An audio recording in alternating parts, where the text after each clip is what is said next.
முன்னேற்ற கழகத்திற்கோ இல்லை.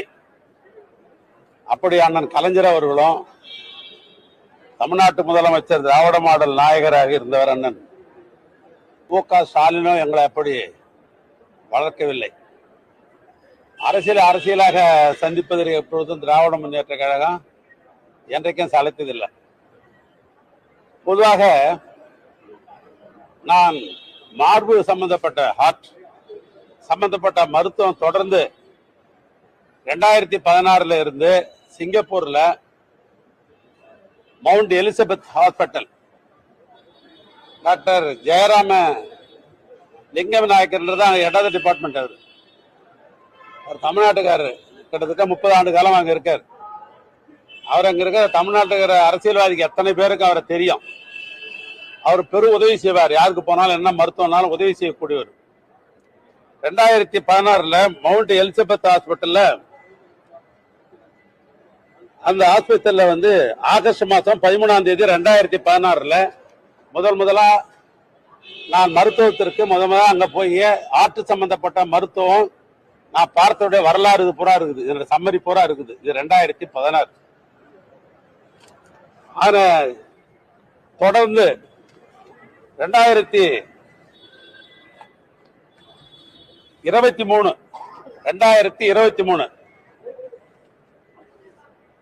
Mount Elizabeth hospital life health centre தேதி 2023 29/9/2023 அதே ஹாஸ்பிட்டல்ல 23 போய்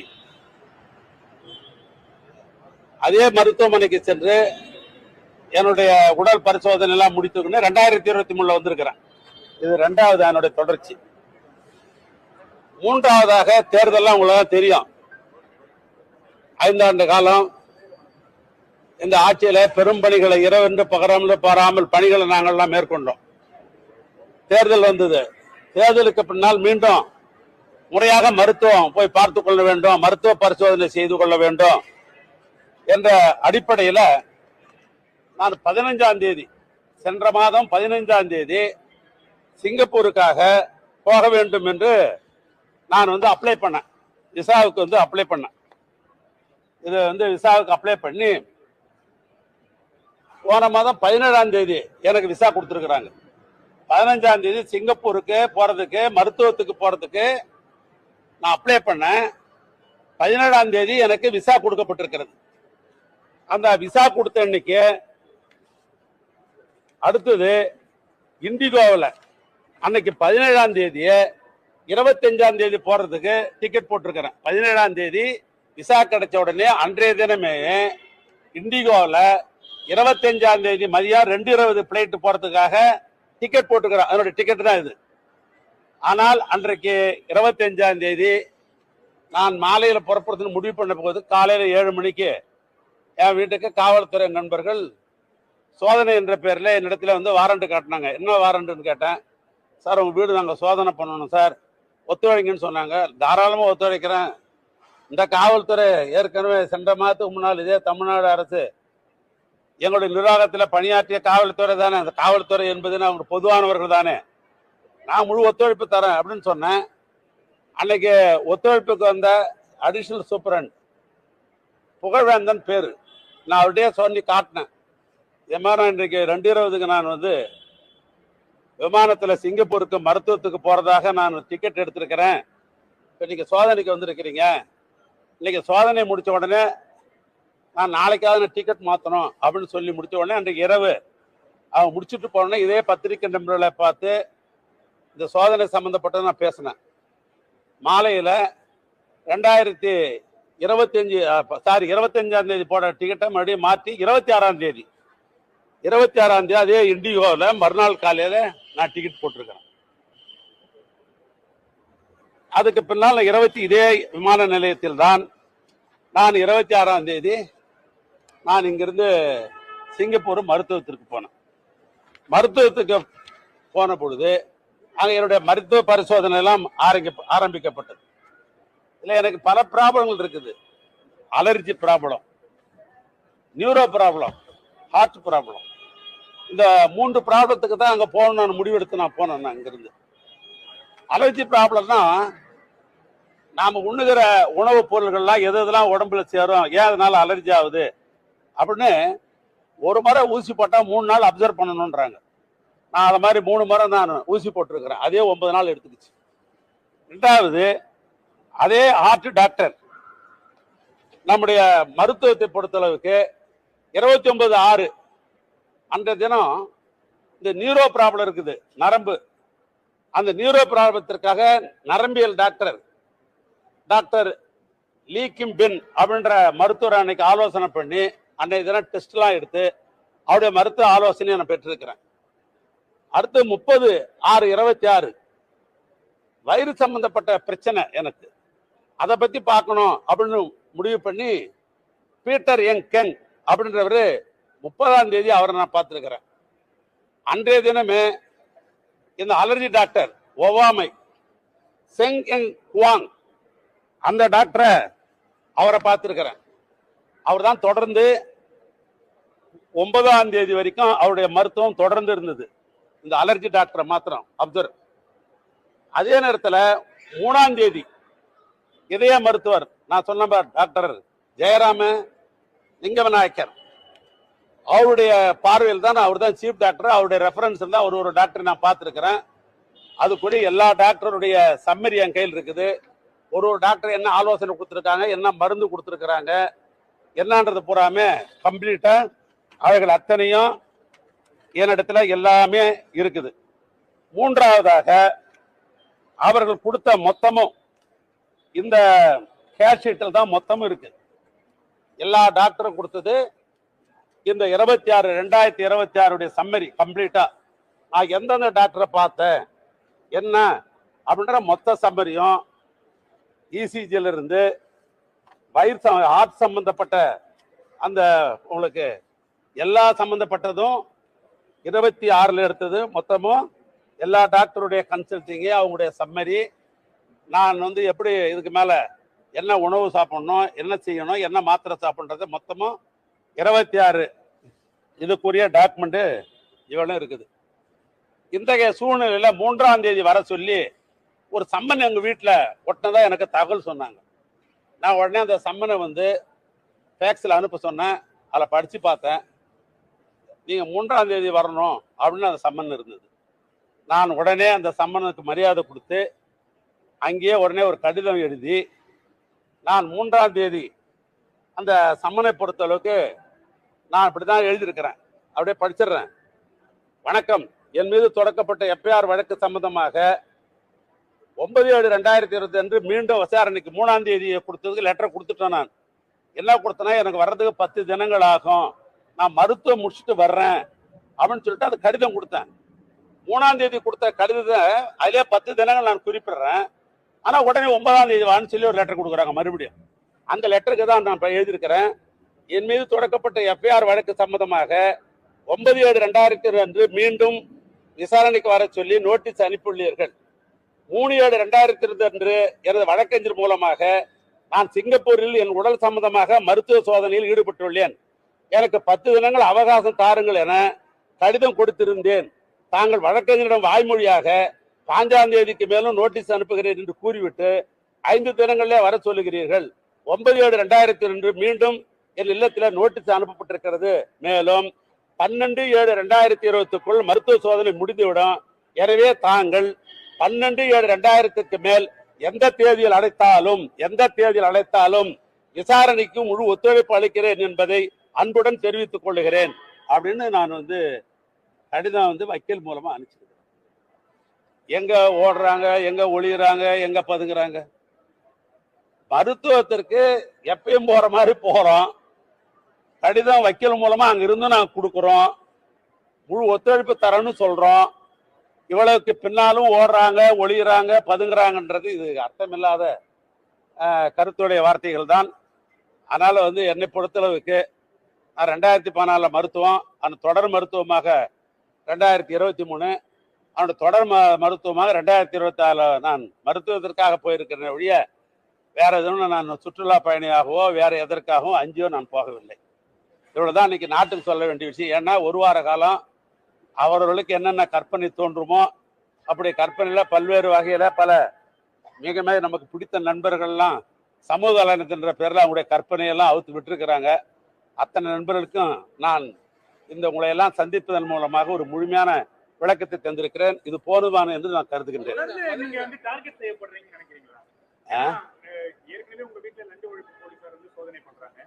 முதலமைச்சரும் ரெண்டு அமைச்சர்கள் தான் குறிப்பிட்டு பேசுறாரு. கரூர்ல உள்ள செந்தில் பாலாஜி குறிப்பிட்டு பேசுறாரு, இன்னொன்னு உங்களை குறிப்பிட்டு பேசுறாரு. தொடர்ச்சியாக உங்களை டார்கெட் பண்றாங்க. பொதுவாக என்னை பொறுத்தளவுக்கு டார்ச்சர் பண்ண வேண்டிய அவசியம் இல்லை. நான் திராவிட முன்னேற்ற கழகத்தினுடைய கொறடாவாக திராவிட முன்னேற்ற கழகத்துடைய தலைவர் அவர்கள் என்னை நியமித்திருக்கிறார்கள். அதை இந்த அரசாங்கம் குறிப்பாக பேரவையுடைய தலைவர் அவர்கள் அதை அங்கீகரித்திருக்கிறார்கள். சட்டமன்ற உறுப்பினர்கள் சம்பந்தப்பட்ட எதுவாக இருந்தாலும் பேரவைத் தலைவரிடத்தில் பார்ப்பதோ அல்லது அரசு சம்பந்தப்பட்ட எதையாவது கேள்வி கேட்க வேண்டும் என்று சொன்னால் அந்த கொறடாவுக்கு முழு சுதந்திரம் உண்டு. எனவே அந்த 3 நாள் நடைபெற்ற சட்டமன்ற கூட்டத்தொடரில் கூட அதிகமானவைகள் நான் கேட்டிருப்பேன். அதனால அது என்னுடைய கடமையை நான் சட்டமன்றத்தில் செய்துதானே ஆக வேண்டும். அதிலும் நான் ஒரு மூத்த உறுப்பினர். அதனால நான் கேட்க வேண்டிய கேள்வி தான் கேட்கணும். அது பிடிக்குதா பிடிக்கலையா, நான் சொல்ற விளக்கம் போருமா போறாதா, இல்லை நான் பேசவே கூடாது என்று அவர்கள் நினைக்கிறார்களா என்பது போக போகத்தான் தெரியும். கட்டாயம் ஆஜராகுவேன். நானே சொல்லிருக்கிறேன். நான் 12ஆம் தேதிக்கு மேல எந்த தேதி கொடுத்தாலும் நான் முழு ஒத்துழைப்பு தரேன்னு நான் சொன்னேன். ஆனால் நான் முழு ஒத்துழைப்பு தருவேன்.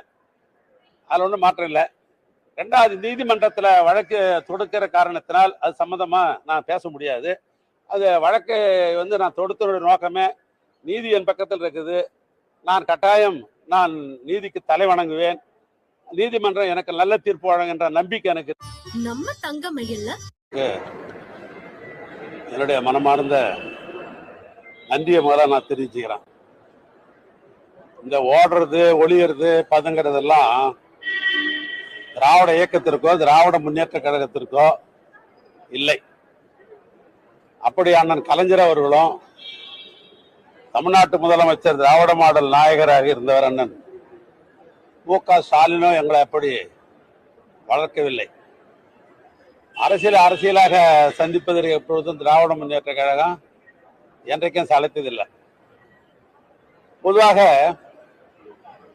நான் மார்பு சம்பந்தப்பட்ட ஹார்ட் சம்பந்தப்பட்ட மருத்துவம் தொடர்ந்து 2016 இருந்து சிங்கப்பூர்ல mount Elizabeth hospital doctor Jayarama லிங்கம் நாயக்கர் தான் இடது டிபார்ட்மெண்ட். அவர் தமிழ்நாட்டுக்காரர். கிட்டத்தட்ட 30 ஆண்டு காலம் அங்க இருக்கார். அவர் அங்க இருக்க தமிழ்நாட்டுக்கிற அரசியல்வாதிக்கு எத்தனை பேருக்கு அவரை தெரியும். அவர் பெரும் உதவி செய்வார். யாருக்கு போனாலும் என்ன மருத்துவம்னாலும் உதவி செய்யக்கூடியவர். 2016 மவுண்ட் எலிசபெத் ஹாஸ்பிட்டல்ல அந்த ஹாஸ்பிட்டல்ல ஆகஸ்ட் மாதம் 13ஆம் தேதி 2016 முதலா நான் மருத்துவத்திற்கு முதல்ல அங்க போய் ஆற்று சம்பந்தப்பட்ட மருத்துவம் நான் பார்த்தோடைய வரலாறு இது பூரா இருக்குது. இதோட சம்மரி பூரா இருக்குது. இது 2016. ஆனா தொடர்ந்து 2023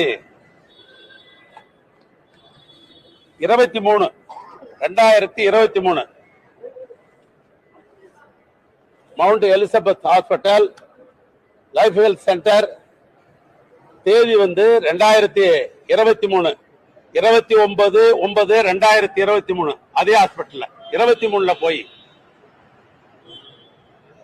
அதே மருத்துவமனைக்கு சென்று என்னுடைய உடல் பரிசோதனை எல்லாம் முடித்துக்கொண்டு 2023 வந்திருக்கிறேன். இது 2வது என்னுடைய தொடர்ச்சி. 3வதாக தேர்தல் உங்களுக்கு தெரியும். 5 ஆண்டு காலம் இந்த ஆட்சியில பெரும் பணிகளை இரவென்று பகரமென்று பாராமல் பணிகளை நாங்கள்லாம் மேற்கொண்டோம். தேர்தல் வந்தது. தேர்தலுக்கு பின்னால் மீண்டும் முறையாக மருத்துவம் போய் பார்த்து கொள்ள வேண்டும், மருத்துவ பரிசோதனை செய்து கொள்ள வேண்டும் என்ற அடிப்படையில நான் 15ஆம் தேதி சென்ற மாதம் 15ஆம் தேதி சிங்கப்பூருக்காக போக வேண்டும் என்று நான் அப்ளை பண்ணேன். விசாவுக்கு அப்ளை பண்ணேன். இது விசாவுக்கு அப்ளை பண்ணி போன மாதம் 17ஆம் தேதி எனக்கு விசா கொடுத்துருக்குறாங்க. 15ஆம் தேதி சிங்கப்பூருக்கு போறதுக்கு மருத்துவத்துக்கு போறதுக்கு நான் அப்ளை பண்ணேன். 17ஆம் தேதி எனக்கு விசா கொடுக்கப்பட்டிருக்கிறது. அந்த விசா கொடுத்த அன்னைக்கு அடுத்தது இண்டிகோவில் அன்னைக்கு 17ஆம் தேதியே 25ஆம் தேதி போறதுக்கு டிக்கெட் போட்டிருக்கிறேன். 17ஆம் தேதி விசா கிடைச்ச உடனே அன்றைய தினமே இண்டிகோவில் 25ஆம் தேதி மதியம் 2:20 பிளைட் போறதுக்காக டிக்கெட் போட்டுக்கிறேன். அதனுடைய டிக்கெட் தான் இது. ஆனால் அன்றைக்கு 25ஆம் தேதி நான் மாலையில புறப்படுறதுன்னு முடிவு பண்ண போது காலையில 7 மணிக்கு என் வீட்டுக்கு காவல்துறை நண்பர்கள் சோதனை என்ற பேர்ல என்னிடத்துல வந்து வாரண்ட் காட்டினாங்க. என்ன வாரண்ட்னு கேட்டேன். சார் உங்க வீடு நாங்கள் சோதனை பண்ணணும் சார், ஒத்துழைங்கன்னு சொன்னாங்க. தாராளமா ஒத்துழைக்கிறேன். இந்த காவல்துறை ஏற்கனவே சென்ற மாதத்துக்கு முன்னால் இதே தமிழ்நாடு அரசு எங்களுடைய நிர்வாகத்தில் பணியாற்றிய காவல்துறை தானே. அந்த காவல்துறை என்பது அவங்க பொதுவானவர்கள் தானே, நான் முழு ஒத்துழைப்பு தரேன் அப்படின்னு சொன்னேன். அன்னைக்கு ஒத்துழைப்புக்கு வந்த அடிஷனல் சூப்பரண்ட் புகழ்வேந்தன் பேரு, நான் அவர்கிட்டயே சொல்லி காட்டினேன். இதே மாதிரி இன்றைக்கு 2:20க்கு நான் வந்து விமானத்தில் சிங்கப்பூருக்கு மருத்துவத்துக்கு போறதாக நான் டிக்கெட் எடுத்திருக்கிறேன். இப்போ நீங்க சோதனைக்கு வந்திருக்கிறீங்க. இன்னைக்கு சோதனை முடிச்ச உடனே நான் நாளைக்காவது டிக்கெட் மாற்றணும் அப்படின்னு சொல்லி முடிச்ச உடனே அன்றைக்கு இரவு அவங்க முடிச்சுட்டு போனோன்னே இதே பத்திரிகை நண்பர்களை பார்த்து இந்த சோதனை சம்பந்தப்பட்டது நான் பேசினேன். மாலையில் 25ஆம் தேதி போட டிக்கெட்டை மறுபடியும் மாற்றி 26ஆம் தேதி அதே இண்டிகோவில் மறுநாள் காலையில் நான் டிக்கெட் போட்டிருக்கிறேன். அதுக்கு பின்னால் இதே விமான நிலையத்தில் தான் நான் 26ஆம் தேதி நான் இங்கிருந்து சிங்கப்பூர் மருத்துவத்திற்கு போனேன். மருத்துவத்துக்கு போன பொழுது அங்கே என்னுடைய மருத்துவ பரிசோதனை எல்லாம் ஆரம்பிக்கப்பட்டது. இல்லை எனக்கு பல ப்ராப்ளங்கள் இருக்குது. Allergy problem, neuro problem, heart problem. இந்த 3 ப்ராப்ளத்துக்கு தான் அங்கே போகணும் நான் முடிவெடுத்து நான் போனேன். நான் இங்கிருந்து அலர்ஜி ப்ராப்ளம்னா நாம உண்ணுகிற உணவுப் பொருள்கள்லாம் எதெல்லாம் உடம்புல சேரும், ஏன் அதனால அலர்ஜி ஆகுது அப்படின்னு ஒரு முறை ஊசி போட்டா 3 நாள் அப்சர்வ் பண்ணணும்ன்றாங்க. நான் அதை மாதிரி 3 முறை நான் ஊசி போட்டிருக்கிறேன். அதே 9 நாள் எடுத்துக்கிச்சு. 2வது அதே ஹார்ட் டாக்டர் நம்முடைய மருத்துவத்தை பொறுத்தளவுக்கு 29/6 அந்த தினம் இந்த நியூரோ ப்ராப்ளம் இருக்குது, நரம்பு. அந்த நியூரோ ப்ராப்ளத்திற்காக நரம்பியல் டாக்டர் லீ கிம் பின் அப்படின்ற மருத்துவர் அன்னைக்கு ஆலோசனை பண்ணி அன்னைக்கு தினம் டெஸ்ட்லாம் எடுத்து அவருடைய மருத்துவ ஆலோசனையை நான் பெற்றிருக்கிறேன். அடுத்து 30/6/26 வயிறு சம்பந்தப்பட்ட பிரச்சனை எனக்கு, அதை பத்தி பார்க்கணும் அப்படின்னு முடிவு பண்ணி பீட்டர் யங் கெங் அப்படின்றவரு 30ஆம் தேதி அவரை நான் பார்த்துருக்கிறேன். அன்றைய தினமே இந்த அலர்ஜி டாக்டர் ஒவ்வாமை செங் எங் குவாங் அந்த டாக்டரை அவரை பார்த்துருக்கிறேன். அவர் தான் தொடர்ந்து 9ஆம் தேதி வரைக்கும் அவருடைய மருத்துவம் தொடர்ந்து இருந்தது. இந்த அலர்ஜி டாக்டரை மாத்திரம் அப்சர்வ். அதே நேரத்தில் 3ஆம் தேதி இதய மருத்துவர் நான் சொன்ன டாக்டர் ஜெயராம லிங்கவிநாயக்கர் அவருடைய பார்வையில் தான், அவர் தான் சீஃப் டாக்டர். அவருடைய ரெஃபரன்ஸ் தான் ஒரு டாக்டர் நான் பார்த்துருக்கிறேன். அது கூட எல்லா டாக்டருடைய சம்மரி என் கையில் இருக்குது. ஒரு டாக்டர் என்ன ஆலோசனை கொடுத்துருக்காங்க, என்ன மருந்து கொடுத்துருக்குறாங்க, என்னன்றது பூராமே கம்ப்ளீட்டா அவர்கள் அத்தனையும் என்னிடத்துல எல்லாமே இருக்குது. 3வதாக அவர்கள் கொடுத்த மொத்தமும் இந்த கேஷ் ஷீட்டில் தான் மொத்தமும் இருக்கு. எல்லா டாக்டரும் கொடுத்தது இந்த 2026 சம்மரி கம்ப்ளீட்டா நான் எந்தெந்த டாக்டரை பார்த்தேன் என்ன அப்படின்ற மொத்த சம்மரியும் இசிஜில இருந்து வயிறு ஹார்ட் சம்பந்தப்பட்ட அந்த உங்களுக்கு எல்லா சம்பந்தப்பட்டதும் 26 எடுத்தது மொத்தமும் எல்லா டாக்டருடைய கன்சல்டிங்கு அவங்களுடைய சம்மரி. நான் வந்து எப்படி இதுக்கு மேல என்ன உணவு சாப்பிடணும், என்ன செய்யணும், என்ன மாத்திரை சாப்பிட்றது மொத்தமும் 26 இதுக்குரிய டாக்குமெண்ட் இவ்வளவு இருக்குது. இன்றைய சூழ்நிலையில 3ஆம் தேதி வர சொல்லி ஒரு சம்மன் எங்க வீட்டில் ஒட்டினதா எனக்கு தகவல் சொன்னாங்க. நான் உடனே அந்த சம்மனை வந்து ஃபேக்ஸில் அனுப்ப சொன்னேன். அதில் படித்து பார்த்தேன். நீங்கள் 3ஆம் தேதி வரணும் அப்படின்னு அந்த சம்மன் இருந்தது. நான் உடனே அந்த சம்மனுக்கு மரியாதை கொடுத்து அங்கேயே உடனே ஒரு கடிதம் எழுதி நான் 3ஆம் தேதி அந்த சம்மனை பொறுத்த அளவுக்கு நான் இப்படிதான் எழுதியிருக்கிறேன், அப்படியே படிச்சிடுறேன். வணக்கம், என் மீது தொடக்கப்பட்ட எஃப்ஐஆர் வழக்கு சம்பந்தமாக 9/7/2020 அன்று மீண்டும் விசாரணைக்கு 3ஆம் தேதியை கொடுத்ததுக்கு லெட்டர் கொடுத்துட்டேன். நான் என்ன கொடுத்தேன்னா, எனக்கு வர்றதுக்கு 10 தினங்கள் ஆகும், நான் மருத்துவம் முடிச்சுட்டு வர்றேன் அப்படின்னு சொல்லிட்டு அந்த கடிதம் கொடுத்தேன். 3ஆம் தேதி கொடுத்த கடிதத்தை அதிலே 10 தினங்கள் நான் குறிப்பிடுறேன். ஆனா உடனே 9ஆம் தேதி வான்னு சொல்லி ஒரு லெட்டர் கொடுக்குறாங்க மறுபடியும். அந்த லெட்டருக்கு தான் நான் எழுதியிருக்கிறேன். என் மீது தொடக்கப்பட்ட எஃப்ஐஆர் வழக்கு சம்பந்தமாக 9/7/2020 அன்று மீண்டும் விசாரணைக்கு வர சொல்லி நோட்டீஸ் அனுப்பியுள்ளீர்கள். 3/7/2020 அன்று எனது வழக்கறிஞர் மூலமாக நான் சிங்கப்பூரில் என் உடல் சம்பந்தமாக மருத்துவ சோதனையில் ஈடுபட்டுள்ளேன். எனக்கு 10 தினங்கள் அவகாசம் தாருங்கள் என கடிதம் கொடுத்திருந்தேன். தாங்கள் வழக்கறிஞரிடம் வாய்மொழியாக 5ஆம் தேதிக்கு மேலும் நோட்டீஸ் அனுப்புகிறேன் என்று கூறிவிட்டு 5 தினங்களிலே வர சொல்லுகிறீர்கள். 9/7/2002 மீண்டும் என் இல்லத்தில் நோட்டீஸ் அனுப்பப்பட்டிருக்கிறது. மேலும் 12/7/2020 மருத்துவ சோதனை முடிந்துவிடும். எனவே தாங்கள் 12/7/2000 மேல் எந்த தேதியில் அழைத்தாலும் விசாரணைக்கு முழு ஒத்துழைப்பு அளிக்கிறேன் என்பதை அன்புடன் தெரிவித்துக் கொள்ளுகிறேன் அப்படின்னு நான் கடிதம் வக்கீல் மூலமா அனுப்பிச்சிருக்கேன். எங்க ஓடுறாங்க, எங்க ஒளியுறாங்க, எங்க பதுங்குறாங்க? மருத்துவத்திற்கு எப்பயும் போற மாதிரி போறோம்.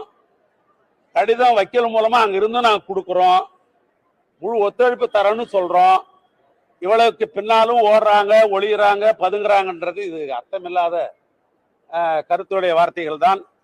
அதனால என்னை பொறுத்தளவுக்கு 2014 மருத்துவம், அந்த தொடர் மருத்துவமாக 2023, அந்த தொடர் மருத்துவமாக 2024 நான் மருத்துவத்திற்காக போயிருக்கிறேன் ஒழிய வேற எதுவும் நான் சுற்றுலா பயணியாகவோ வேற எதற்காகவும் அங்கேயோ நான் போகவில்லை.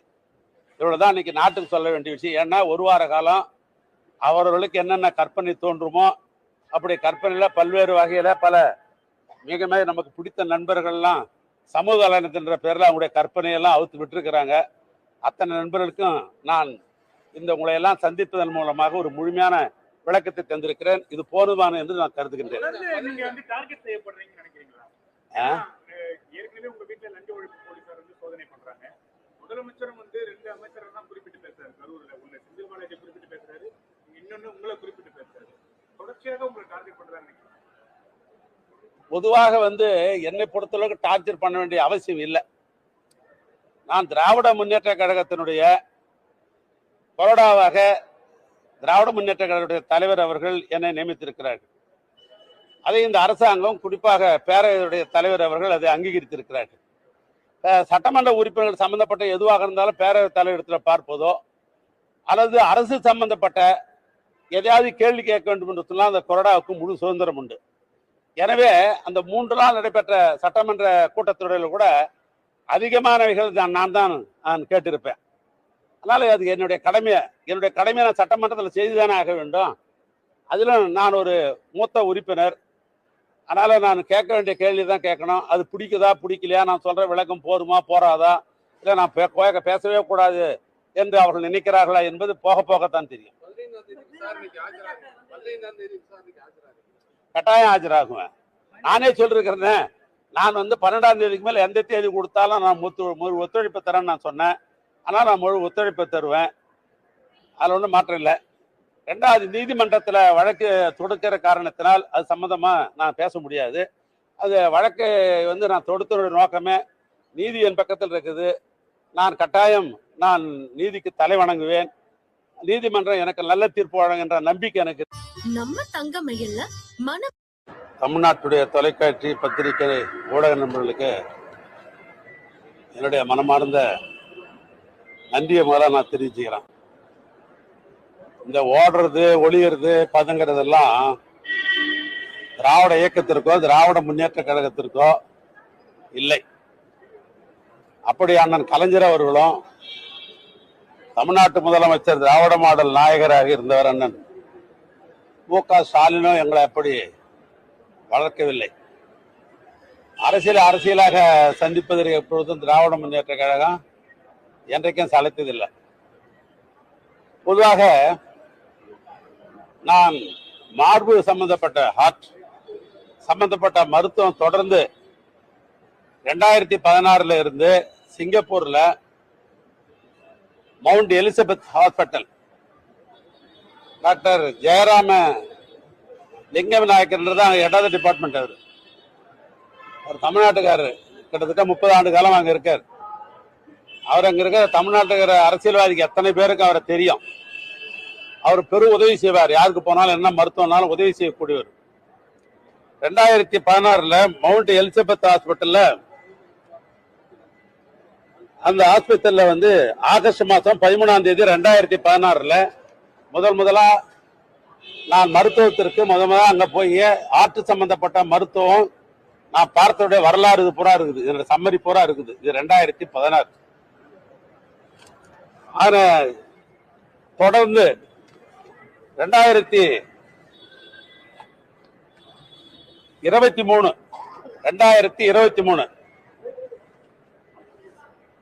Mount Elizabeth hospital life health centre தேதி 2023 29/9/2023 அதே ஹாஸ்பிட்டல்ல 23ல போய்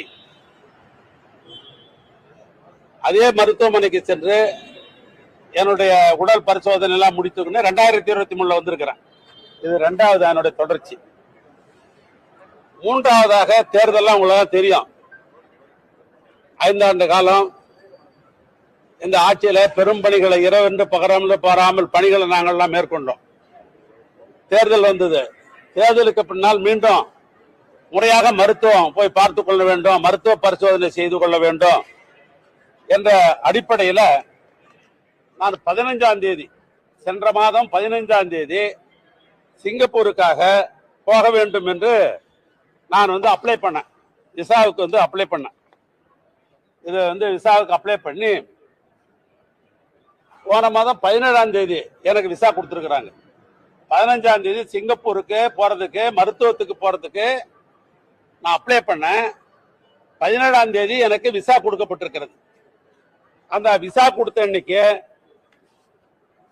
அடுத்தது இண்டிகோவில் அன்னைக்கு 17ஆம் தேதி 25ஆம் தேதி போறதுக்கு டிக்கெட் போட்டிருக்கிறேன். 17ஆம் தேதி விசா கிடைச்ச உடனே அன்றைய தினமே இண்டிகோவில் 25ஆம் தேதி மதியம் 2:20 பிளைட் போறதுக்காக டிக்கெட் போட்டுக்கிறேன். அதனுடைய டிக்கெட் தான் இது.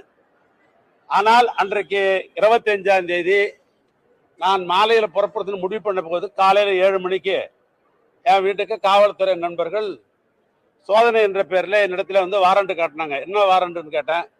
சார் உங்கள் வீடு நாங்கள் சோதனை பண்ணணும் சார், ஒத்துழைங்கன்னு சொன்னாங்க. தாராளமாக ஒத்துழைக்கிறேன். இந்த காவல்துறை ஏற்கனவே சென்ற மாதத்துக்கு முன்னால் இதே தமிழ்நாடு அரசு எங்களுடைய நிர்வாகத்தில் பணியாற்றிய காவல்துறை தானே. அந்த காவல்துறை என்பது அவங்க பொதுவானவர்கள் தானே, நான் முழு ஒத்துழைப்பு தரேன் அப்படின்னு சொன்னேன். அன்னைக்கு ஒத்துழைப்புக்கு வந்த அடிஷனல் சூப்பரண்ட் புகழ்வேந்தன் பேரு, நான் அவர்கிட்டயே சொல்லி காட்டினேன். இதே மாதிரி நான் இன்றைக்கு 2:20க்கு நான் விமானத்தில் சிங்கப்பூருக்கு மருத்துவத்துக்கு போறதாக நான் டிக்கெட் எடுத்திருக்கிறேன். இப்போ நீங்கள் சோதனைக்கு வந்திருக்கிறீங்க. இன்னைக்கு சோதனை முடிச்ச உடனே நான் நாளைக்காவது டிக்கெட் மாற்றணும் அப்படின்னு சொல்லி முடிச்ச உடனே அன்றைக்கு இரவு அவங்க முடிச்சுட்டு போனோன்னே இதே பத்திரிகை நண்பர்களை பார்த்து இந்த சோதனை சம்மந்தப்பட்ட நான் பேசினேன். மாலையில் 25ஆம் தேதி போட டிக்கெட்டை மறுபடியும் மாற்றி 26ஆம் தேதி அதே இண்டிகோவில் மறுநாள் காலையில் நான் டிக்கெட் போட்டிருக்கிறேன். அதுக்கு பின்னால் இதே விமான நிலையத்தில் தான் நான் 26ஆம் தேதி நான் இங்கிருந்து சிங்கப்பூர் மருத்துவத்திற்கு போனேன். மருத்துவத்துக்கு போன பொழுது அங்கே என்னுடைய மருத்துவ பரிசோதனை எல்லாம் ஆரம்பிக்கப்பட்டது. இல்லை எனக்கு பல ப்ராப்ளங்கள் இருக்குது. Allergy problem, neuro problem, heart problem. இந்த 3 ப்ராப்ளத்துக்கு தான் அங்கே போகணும் நான் முடிவெடுத்து நான் போனேன். அங்கிருந்து அலர்ஜி ப்ராப்ளம்னா நாம உண்ணுகிற உணவுப் பொருள்கள்லாம் எதெல்லாம் உடம்புல சேரும், ஏன் அதனால அலர்ஜி ஆகுது அப்படின்னு ஒரு முறை ஊசி போட்டா 3 நாள் அப்சர்வ் பண்ணணும்ன்றாங்க. நான் அதை மாதிரி 3 முறை நான் ஊசி போட்டிருக்கிறேன். அதே 9 நாள் எடுத்துக்கிச்சு. 2வது அதே ஹார்ட் டாக்டர் நம்முடைய மருத்துவத்தை பொறுத்தளவுக்கு 29/6 அந்த தினம் இந்த நியூரோ ப்ராப்ளம் இருக்குது, நரம்பு, அந்த நியூரோ ப்ராப்ளத்திற்காக நரம்பியல் டாக்டர் லீ கிம் பின் அப்படின்ற மருத்துவர் அன்னைக்கு ஆலோசனை பண்ணி அன்னைக்கு தினம் டெஸ்ட்லாம் எடுத்து அவருடைய மருத்துவ ஆலோசனையை நான் பெற்றிருக்கிறேன். அடுத்து 30/6/26 வயிறு சம்பந்தப்பட்ட பிரச்சனை எனக்கு, அதை பத்தி பார்க்கணும் அப்படின்னு முடிவு பண்ணி பீட்டர் யங் கெங் அப்படின்றவரு 30ஆம் தேதி அவரை நான் பார்த்திருக்கிறேன். அன்றைய தினமே இந்த அலர்ஜி டாக்டர் ஒவ்வாமை செங் எங் குவாங் அந்த டாக்டரை அவரை பார்த்திருக்கிறேன். அவர் தான் தொடர்ந்து 9ஆம் தேதி வரைக்கும் அவருடைய மருத்துவம் தொடர்ந்து இருந்தது. இந்த அலர்ஜி டாக்டரை மாத்திரம் அப்சர்வ். அதே நேரத்தில் 3ஆம் தேதி இதய மருத்துவர் நான் சொன்ன டாக்டர் ஜெயராம லிங்கவிநாயக்கர் அவருடைய பார்வையில் தான், அவர் தான் சீஃப் டாக்டர், அவருடைய ரெஃபரன்ஸ் தான் ஒரு டாக்டர் நான் பார்த்துருக்கிறேன். அது கூட எல்லா டாக்டருடைய சம்மரி என் கையில் இருக்குது. ஒரு டாக்டர் என்ன ஆலோசனை கொடுத்துருக்காங்க, என்ன மருந்து கொடுத்துருக்குறாங்க, என்னன்றது பூராமே கம்ப்ளீட்டா அவைகள் அத்தனையும் என்னிடத்துல எல்லாமே இருக்குது. 3ஆவதாக அவர்கள் கொடுத்த மொத்தமும் இந்த கேஷ் ஷீட்டில் தான் மொத்தமும் இருக்கு. எல்லா டாக்டரும் கொடுத்தது இந்த 26/2026 சம்மரி கம்ப்ளீட்டா நான் எந்தெந்த டாக்டரை பார்த்தேன் என்ன அப்படின்ற மொத்த சம்மரியும் இசிஜில இருந்து வயிறு ஹார்ட் சம்பந்தப்பட்ட அந்த உங்களுக்கு எல்லா சம்பந்தப்பட்டதும் 26 எடுத்தது மொத்தமும் எல்லா டாக்டருடைய கன்சல்டிங்கு அவங்களுடைய சம்மரி, நான் எப்படி இதுக்கு மேல என்ன உணவு சாப்பிடணும், என்ன செய்யணும், என்ன மாத்திரை சாப்பிட்றது மொத்தமும் 26 இதுக்குரிய டாக்குமெண்ட் இவ்வளவு இருக்குது. இன்றைய சூழ்நிலையில 3ஆம் தேதி வர சொல்லி ஒரு சம்மன் எங்க வீட்டில் ஒட்டினதா எனக்கு தகவல் சொன்னாங்க. நான் உடனே அந்த சம்மனை ஃபேக்ஸில் அனுப்ப சொன்னேன். அதில் படித்து பார்த்தேன். நீங்கள் 3ஆம் தேதி வரணும் அப்படின்னு அந்த சம்மன் இருந்தது. நான் உடனே அந்த சம்மனுக்கு மரியாதை கொடுத்து அங்கேயே உடனே ஒரு கடிதம் எழுதி நான் 3ஆம் தேதி அந்த சம்மனை பொறுத்த அளவுக்கு நான் இப்படி தான் எழுதியிருக்கிறேன், அப்படியே படிச்சிடுறேன். வணக்கம், என் மீது தொடக்கப்பட்ட எஃப்ஐஆர் வழக்கு சம்பந்தமாக 9/7/2020 அன்று மீண்டும் விசாரணைக்கு 3ஆம் தேதி கொடுத்ததுக்கு லெட்டர் கொடுத்துட்டேன். நான் என்ன கொடுத்தேன்னா, எனக்கு வர்றதுக்கு 10 தினங்கள் ஆகும், நான் மருத்துவம் முடிச்சுட்டு வர்றேன் அப்படின்னு சொல்லிட்டு அந்த கடிதம் கொடுத்தேன். 3ஆம் தேதி கொடுத்த கடிதத்தை அதிலே 10 தினங்கள் நான் குறிப்பிடுறேன். ஆனால் உடனே 9ஆம் தேதி வான்னு சொல்லி ஒரு லெட்டர் கொடுக்குறாங்க மறுபடியும். அந்த லெட்டருக்கு தான் நான் எழுதியிருக்கிறேன். என் மீது தொடக்கப்பட்ட எஃப்ஐஆர் வழக்கு சம்பந்தமாக 9/7/2020 அன்று மீண்டும் விசாரணைக்கு வர சொல்லி நோட்டீஸ் அனுப்பியுள்ளீர்கள். 3/7/2020 அன்று எனது வழக்கறிஞர் மூலமாக நான் சிங்கப்பூரில் என் உடல் சம்பந்தமாக மருத்துவ சோதனையில் ஈடுபட்டுள்ளேன். எனக்கு 10 தினங்கள் அவகாசம் தாருங்கள் என கடிதம் கொடுத்திருந்தேன். தாங்கள் வழக்கறிஞரிடம் வாய்மொழியாக 5ஆம் தேதிக்கு மேலும் நோட்டீஸ் அனுப்புகிறேன் என்று கூறிவிட்டு 5 தினங்களிலே வர சொல்லுகிறீர்கள். 9/7/2002 மீண்டும் என் இல்லத்தில் நோட்டீஸ் அனுப்பப்பட்டிருக்கிறது. மேலும் 12/7/2020க்குள் மருத்துவ சோதனை முடிந்துவிடும். எனவே தாங்கள் 12/7/2000க்கு மேல் எந்த தேதியில் அழைத்தாலும் விசாரணைக்கு முழு ஒத்துழைப்பு அளிக்கிறேன் என்பதை அன்புடன் தெரிவித்துக் கொள்ளுகிறேன் அப்படின்னு நான் கடிதம் வக்கீல் மூலமா அனுப்பிச்சிருக்கேன். எங்க ஓடுறாங்க, எங்க ஒளியுறாங்க, எங்க பதுங்குறாங்க? மருத்துவத்திற்கு எப்பயும் போற மாதிரி போறோம். கடிதம் வக்கீல் மூலமா அங்க இருந்து நாங்க கொடுக்குறோம், முழு ஒத்துழைப்பு தரேன்னு சொல்றோம். இவ்வளவுக்கு பின்னாலும் ஓடுறாங்க, ஒளியுறாங்க, பதுங்குறாங்கன்றது இது அர்த்தமில்லாத கருத்துடைய வார்த்தைகள் தான். அதனால என்னை பொறுத்தளவுக்கு 2014 மருத்துவம், அந்த தொடர் மருத்துவமாக 2023, அவனோட தொடர் மருத்துவமாக 2024 நான் மருத்துவத்திற்காக போயிருக்கிறேன் ஒழிய வேற எதுவும் நான் சுற்றுலா பயணியாகவோ வேற எதற்காகவும் அங்கேயோ நான் போகவில்லை. இவ்வளவுதான் இன்னைக்கு நாட்டுக்கு சொல்ல வேண்டிய விஷயம். ஏன்னா ஒரு வார காலம் அவர்களுக்கு என்னென்ன கற்பனை தோன்றுமோ அப்படி கற்பனையில பல்வேறு வகையில பல மிக நமக்கு பிடித்த நண்பர்கள்லாம் சமூக வலைதளத்தின்ற பேர்ல அவங்களுடைய கற்பனையெல்லாம் அவுத்து விட்டுருக்கிறாங்க. அத்தனை நண்பர்களுக்கும் நான் உங்களை எல்லாம் சந்திப்பதன் மூலமாக ஒரு முழுமையான விளக்கத்தை தந்திருக்கிறேன். இது போதுமான என்று நான் கருதுகின்றேன். ஏற்கனவே உங்க வீட்டுல லஞ்ச ஒழிப்பு போலீசார் சோதனை பண்றாங்க. முதலமைச்சரும் 2 அமைச்சர் தான் குறிப்பிட்டு பேசுறாரு. கரூர்ல உள்ள செந்தில் பாலாஜி குறிப்பிட்டு பேசுறாரு, இன்னொன்னு உங்களை குறிப்பிட்டு பேசுறாரு. தொடர்ச்சியாக உங்களை டார்கெட் பண்றாங்க. பொதுவாக என்னை பொறுத்தளவுக்கு டார்ச்சர் பண்ண வேண்டிய அவசியம் இல்லை. நான் திராவிட முன்னேற்ற கழகத்தினுடைய கொறடாவாக திராவிட முன்னேற்ற கழகத்துடைய தலைவர் அவர்கள் என்னை நியமித்திருக்கிறார்கள். அதை இந்த அரசாங்கம், குறிப்பாக பேரவையுடைய தலைவர் அவர்கள் அதை அங்கீகரித்திருக்கிறார்கள். சட்டமன்ற உறுப்பினர்கள் சம்பந்தப்பட்ட எதுவாக இருந்தாலும் பேரவை தலைவரிடத்தில் பார்ப்பதோ அல்லது அரசு சம்பந்தப்பட்ட எதையாவது கேள்வி கேட்க வேண்டும் என்று சொன்னால் அந்த கொறடாவுக்கு முழு சுதந்திரம் உண்டு. எனவே அந்த 3 நாள் நடைபெற்ற சட்டமன்ற கூட்டத்தொடரில் கூட அதிகமானவைகள் நான் கேட்டிருப்பேன். அதனால அது என்னுடைய கடமையை நான் சட்டமன்றத்தில் செய்துதானே ஆக வேண்டும். அதிலும் நான் ஒரு மூத்த உறுப்பினர். அதனால நான் கேட்க வேண்டிய கேள்வி தான் கேட்கணும். அது பிடிக்குதா பிடிக்கலையா, நான் சொல்ற விளக்கம் போதுமா போறாதா, இல்லை நான் பேசவே கூடாது என்று அவர்கள் நினைக்கிறார்களா என்பது போக போகத்தான் தெரியும். கட்டாயம் ஆஜராகுவேன். நானே சொல்லிருக்கிறேன். நான் 12ஆம் தேதிக்கு மேல எந்த தேதி கொடுத்தாலும் நான் முழு ஒத்துழைப்பு தரேன்னு நான் சொன்னேன். ஆனால் நான் முழு ஒத்துழைப்பு தருவேன். அதில் ஒன்றும் மாற்றம் இல்லை.